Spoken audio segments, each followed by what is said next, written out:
Hey friend, and welcome back. If you're new here, my name is Morgan and you are on my homestead here in Wyoming, and welcome to week 2 of our untraditional pantry challenge. Now, I know the pantry challenge is usually in January and February. However, I was having a baby in February and I was not up for the pantry challenge in January. So we are doing it right now. I absolutely love what the pantry challenge does and how it makes us use things that we don't usually use in new ways, new creative ways. So I love the pantry challenge. I was so sad to miss it. So if you are new here, we are making up for it now. Last night for dinner, we had quesadillas using week 1's leftover steak, chipotle, cilantro sauce, and then just some cheese and tortillas. So whipped together quesadillas really quickly. And that's just one of the ways that we can repurpose food that we already have made up in a different way so that we weren't having tacos 2 nights in a row. So we had that for dinner. For breakfast, I had a piece of sourdough and an egg. And then for lunch, I'm just having leftovers again. So I'll probably just make a quesadilla.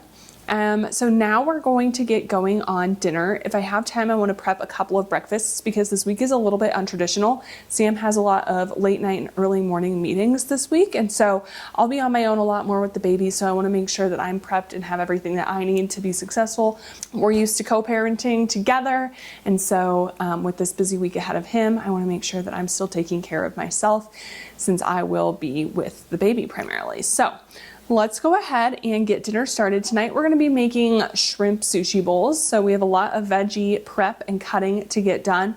I was between shrimp sushi bowls and spring rolls, but I think I'm going to do sushi bowls. It sounds really, really good. It's obviously not sushi, but it's a sushi inspired bowl. So let's go ahead and get our veggies prepped. It is only 1 o'clock right now, so I'm not going to do everything, but I have this downtime, so I am going to get everything prepped that I can.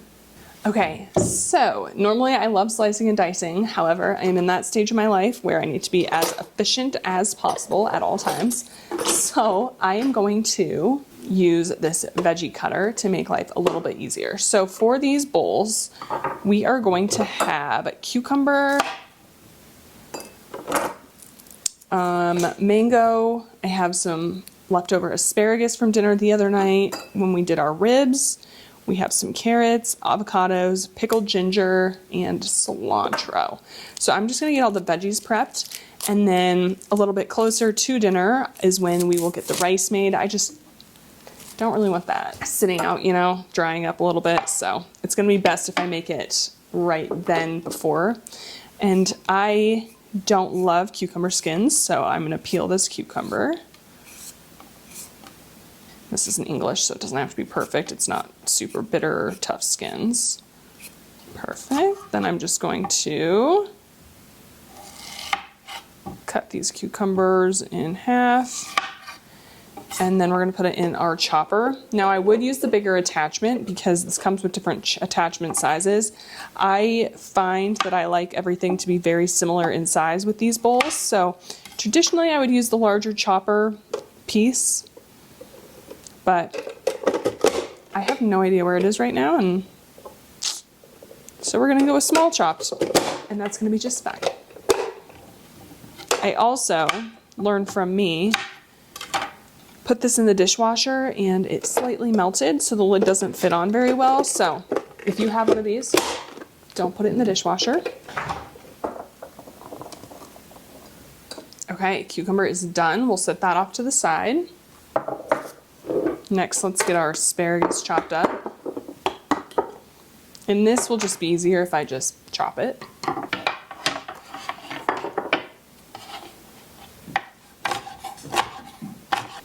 Perfect. And I know asparagus seems strange, but I have had sushi with asparagus in it before, so.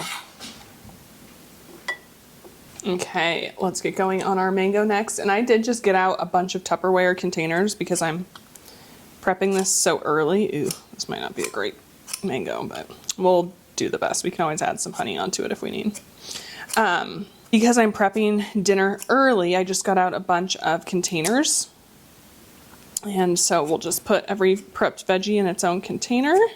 So I'm just gonna peel this mango and then we'll get this chopped up. On the bright side of not having a super ripe mango, it's easy to hold on to. Okay, this mango is not thriving, but that's the gamble you pay with mangoes in March.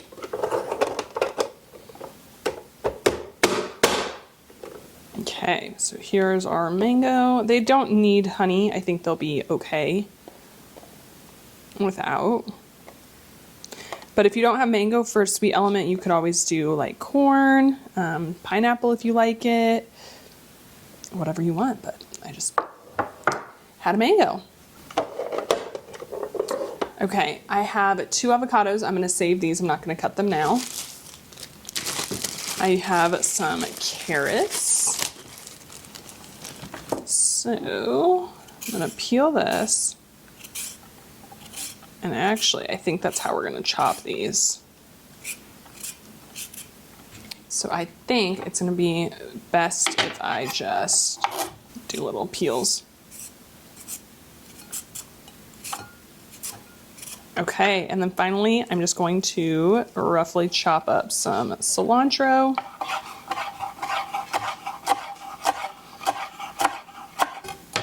And we can top our bowls with that. Okay, here's everything I have prepped. I will take you along as I finish up dinner. Okay, I got my workstation all cleaned up. And the next thing I want to do is get some of these raspberries I had in my freezer out. I totally forgot I had these. And Sam and I actually picked them last summer, just from the mountains. And so I want to use them up. Now I want to make jam. Good thing I'm wearing dark clothes. Okay, I want to make jam. However, I don't have any pectin. I should have used a bigger bowl. But what I'm going to do is I'm going to attempt to make jam. And then if it doesn't work, then I've made syrup and that's perfect as well. So I'm going to use the immersion blender to break these up. Then we're going to put it through a sieve and put it in a pot on the stove.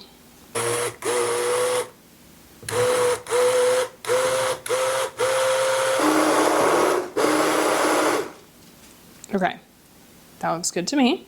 Now, I know this pan is a little large for the task at hand, but it boils so much and splashes. I would rather use something on the bigger side so that we don't burn ourselves. And I'm just gonna run this through, see how many seeds there are in this. That is one thing about wild raspberries, is they're a lot smaller and very, very seedy.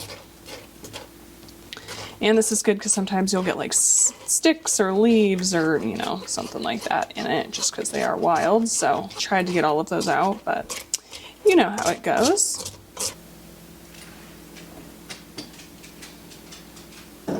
Okay, so next I need to know how much raspberries I have so that I know how much sugar to add in. And there are definitely seeds in this just because my sieve wasn't that fine, and the seeds are tiny. Let me wash this off. But the amount that I have is really not that big of a deal. So I'm gonna measure this out. So there's 1 cup. And I'm totally just winging this. So that was 4 cups of raspberries. So I think I'll do 2 cups of, 2-ish cups of sugar. And remember, this is a jam. I'm gonna do that one a little short. So that's gonna be sweet. Okay, try that. And I'm gonna add in like, sure, that much lemon juice, maybe a tablespoon, half a tablespoon, I don't know. Okay, now while we're waiting for the jam to boil, so that's gonna need to go to a rolling boil, and then that's gonna go for 6 or 7 minutes. I am going to get going on some chocolate chip cookie dough. I feel like having chocolate chip or any cookie dough in your freezer keeps morale high because you can just whip together a couple cookies every now and again, and it's so good. So we always have cookies in our freezer. The last batch we had was snickerdoodle, and those we finished the other night. So now we are on to, we're gonna do a chocolate chip cookie. So I find my favorite recipe, and it's probably because I grew up on it, is Nestle Toll House. I know, very simple, nothing fancy, but I think it is the best chocolate chip cookie. So I am going to, that's the recipe we're gonna make. So I have 2 sticks of butter, and then I need a 3/4 cup of packed brown sugar. I need 3/4 of a cup of white sugar. No one said these were healthy, but I'm telling you, a cookie every night or every few nights, it is a morale boost. We love once we get the baby put down, it's just kind of us time. And so it's kind of fun to pop a cookie in the oven and heat one up. And nothing beats, I mean, you can make a whole batch, but I feel like nothing beats a warm, freshly cooked cookie or baked cookie. Okay. So I am going to cream these together. Then I need 1 teaspoon of vanilla. There's hardly any vanilla left in this, so I'm just going to finish that off.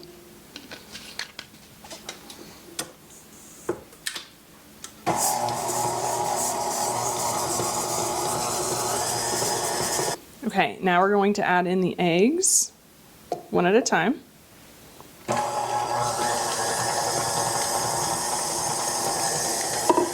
And I am going to scrape down the sides. Whoa, wrong one. Other egg going in. Next, we're going to add in 2½ cups of flour in total.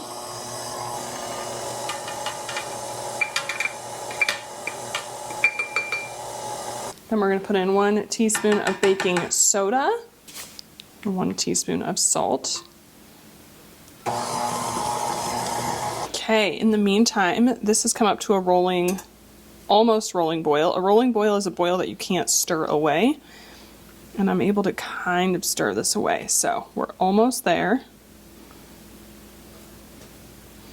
Once this comes up to a rolling boil, I'm going to set a timer for 7 minutes. Here is our cookie dough. It looks delicious. I do need to mix it just a little bit more, but I knew I was going to be mixing in the chocolate chips, so we will finish mixing when we do that. I just want to get this beater cleaned off. It's too good to waste. Our raspberries are at a rolling boil, so I just set a timer for 7 minutes. We need 2 cups of chocolate chips.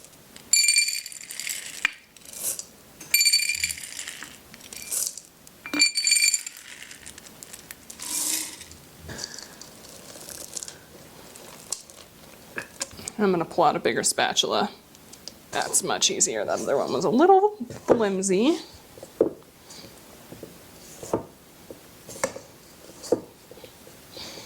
And I don't like to mix in my chocolate chips with the attachment because I find that it breaks them up. So, plus I need a little bit of a workout, right? Okay. That looks delicious. Now let's get these all made up. And if you're not a parchment paper user, this is an application that you want to be because I'm going to at least flash freeze these. And the parchment paper makes them come off way easier.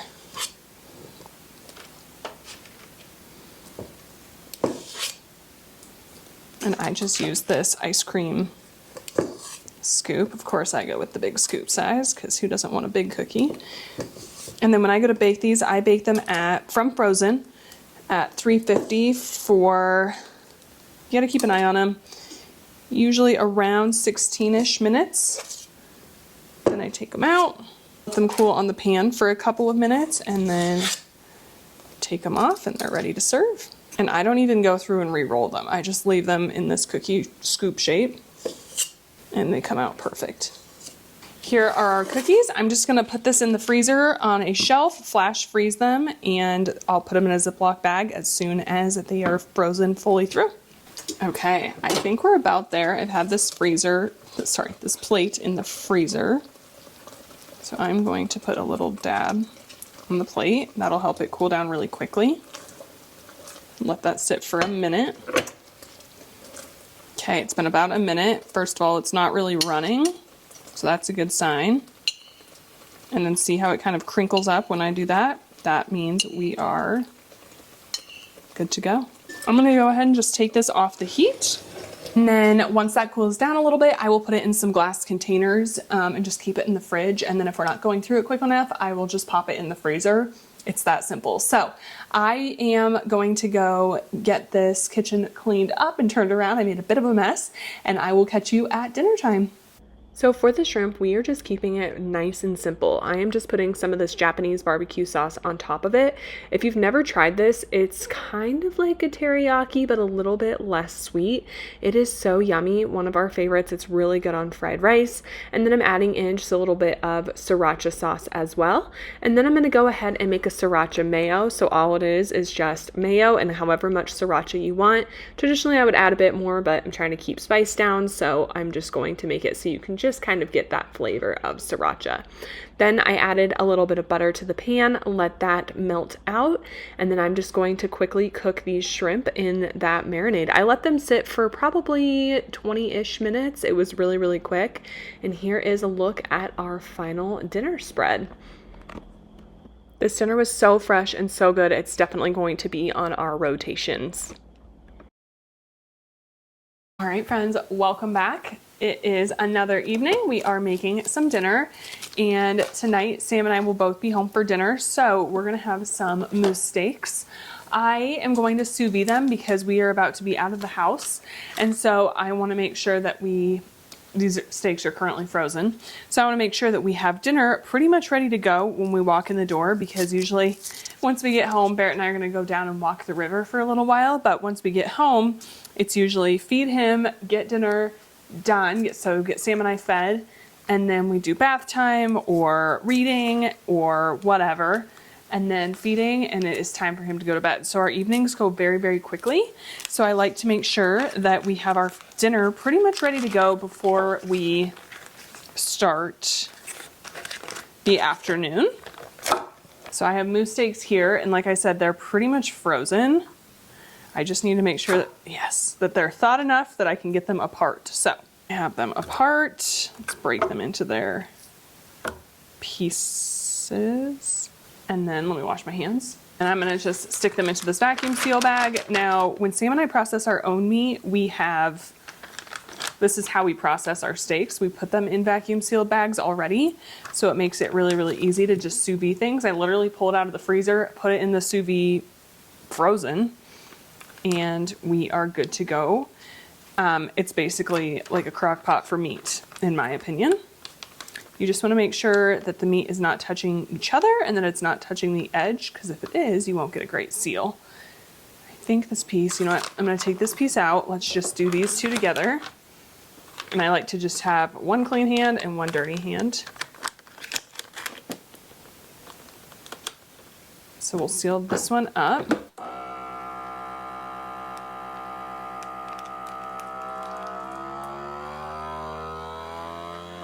And once the juices start running, I just turn off the sealer because these are starting to defrost, so I don't want all that blood to get sucked out because then we won't get a good seal. So I just let it vacuum seal until that blood starts to get sucked out, and then I just seal it. So there's one. So again, all we do with this is we just submerge it into the water, tighten the back up, and then I am going to do 130 degrees. Sam likes his steaks medium rare. I like mine a little bit more cooked. I normally do medium, so we do medium rare, and then we'll sear mine for just a little bit longer. So we're gonna do 130 degrees. Then we'll get our steaks in there. All right, and then lid is popped on. So I'm just gonna let this cook for, it's currently 1:30, so probably for 4-ish hours. That should be totally fine. The steaks are not seasoned. They have no oil on them. They are just a raw steak, and then we'll add the flavor a little bit later. I need to figure out a side for dinner as well. I don't know. I don't really know what I'm feeling. We'll probably just do an easy vegetable, so I need to figure that out. But the hardest part, aka the steaks, are cooking. So I'm gonna go get little Barrett. We are going to go on a river walk, and I will catch you back here when it's time for dinner. Okay, so Sam assigned me with a cowboy butter for our steaks. I don't even know what that is, so I looked up a couple recipes and I'm just kind of winging it. So here I have about 3 cloves of garlic, 1 stick of butter. I'm gonna add in about a tablespoon of Dijon. And this is just raw garlic. And some of the recipes I saw had about a tablespoon of cilantro and then a tablespoon of parsley. I don't have fresh parsley, so I'm just gonna use some freeze-dried. And a tablespoon of chives. Again, I don't have fresh chives, so I'm gonna use freeze-dried. Next, I'm gonna add in like a tablespoon of thyme, and then a sprinkle of paprika, maybe a quarter teaspoon, just a little bit of cayenne, some red pepper flakes, and then this is salted butter, so I'm just gonna do a little bit of salt and some pepper. We'll try that out. And I did put some potatoes in the oven, so we're just gonna do baked potatoes with these steaks, very classic and traditional. This smells good. Oh, and a little bit of lemon juice. We'll do like a half teaspoon. Okay, I'm just gonna let this sit and let that garlic melt the rest of the way. It was frozen. And while that happens, let's get our steaks going. So they've just been in that sous vide behind me, so now I'm just going to heat up a cast iron and we're just gonna quickly sear them and dinner will be ready. And I almost forgot we have not seasoned the steaks, so I'm just going to use the seasonings that are already out and get those seasoned up very quickly, and then we'll get them seared up.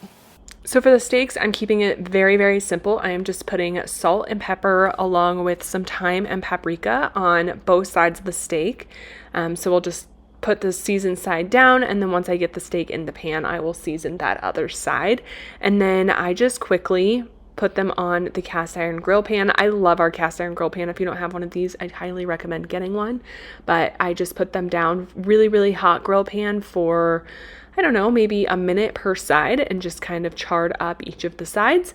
And then once that was done, I went ahead and put it on the cutting board, let it rest for a couple of minutes, and then sliced through it, and that was dinner. I will say that cowboy butter is so good. It's definitely a treat and one that we will keep making. Good morning, friends. So this morning, well, actually 2 days ago, I was going through the freezer and I found a few breakfast burritos. These are from Sam's mom and her husband. They made us a bunch of burritos for postpartum, and I forgot that they were in there. We had eaten a bunch and then honestly just forgot. So I had breakfast burrito yesterday for breakfast, and I'm gonna have it again, another one for breakfast today. So we ended up not having to do breakfast prep because we have breakfast burritos in the freezer, and I wanna make sure that we're eating these before we make more. So this is just a reminder to me, I have a couple more burritos that I will eat for breakfast for the next few days.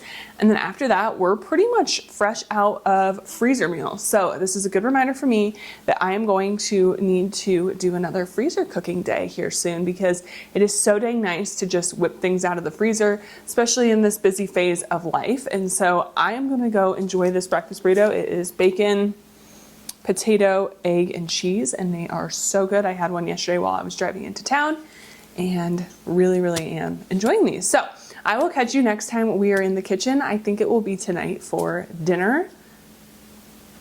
So I'll see you then. All right, friends, if you've been here for a little while, you probably know that my go-to meal, I feel like we all have that go-to meal when we're just cooking for ourselves. My go-to meal when it's just me is, hey, go lie down. My go-to meal when I'm just cooking for myself is spaghetti. So I have some hot Italian sausages here. I'm just gonna take them out of the case because I like ground sausage in my spaghetti. And this is what I had in the fridge, actually in the freezer. So, and then I have this onion that we chopped up together. I don't remember what we were making for something earlier, so I'm gonna throw that in as well. And I will probably add some garlic towards the end of the cooking, but let's get this all browned up. And I didn't add any oil to this pan because the sausage is gonna provide all of that for the onions to cook. And while that browns, I'm gonna get some water on to boil, and I'm gonna cook a whole pound. Obviously, I will not eat a whole pound by myself today, but I will have a lot of leftovers, and this is just what I'm probably gonna eat for the rest of the week. Just having the noodles pre-cooked will make it way easier. I can just pre-portion meals, put it in the fridge, and then just throw it in the microwave and be ready for lunch or dinner, or both. All right, we're browning nicely. I'm just gonna put a little bit of salt in. I'm gonna put our garlic in, and I'm just gonna turn off the heat while we let that, just because my pan's getting a little dark, while we let that kind of melt in. Just gonna bury it. And then at the same time, my water's boiling pretty well, so I'm gonna salt my water. All right, my water is boiling, so I'm gonna put my pasta in. Next, I just added in a jar of marinara. I'm gonna pop a lid on it, and we're gonna let those flavors come together. Okay, I'm gonna drain our pasta. It is done. And then I'm just gonna put a little bit of olive oil on our pasta, and that's gonna keep it from sticking together so that the leftovers aren't one giant clump of noodles. Just like that, dinner is ready. It's currently 5:30 and I'm not super hungry yet, so I'm gonna go ahead and wait on dinner for a little while, but this was perfect while I had a little break for me to get it done and ready to rumble for when I am hungry. So I'll just serve up a bowl, put some noodles and sauce and a little bit of Parmesan cheese on top, and that's that. I don't like to mix my sauce with my noodles. I like to do the noodles and then put the sauce on top, but you do you, whatever you like as your spaghetti. I feel like that's just a personal preference. So I think I'm gonna end it here. Between the spaghetti and the breakfast burritos and other leftovers that we have, I should be totally set on food for this week. If I do end up cooking, I will be sure to bring you along with me. But I just want to thank you for joining me on week 2 of the Pantry Challenge. It's really, really fun so far. We still have some fresh produce. I still have cabbage, carrots, apples, oranges, and tomatoes. So we'll try to start integrating that into our meals next week. Oh, and we still have lettuce too. So, and cilantro. We're looking pretty good. But I can't wait to bring you along with me on week 3 of the Pantry Challenge. If you liked today's video, please give it a thumbs up and subscribe if you haven't already, and I will catch you in the next one. See you later. Bye, friend.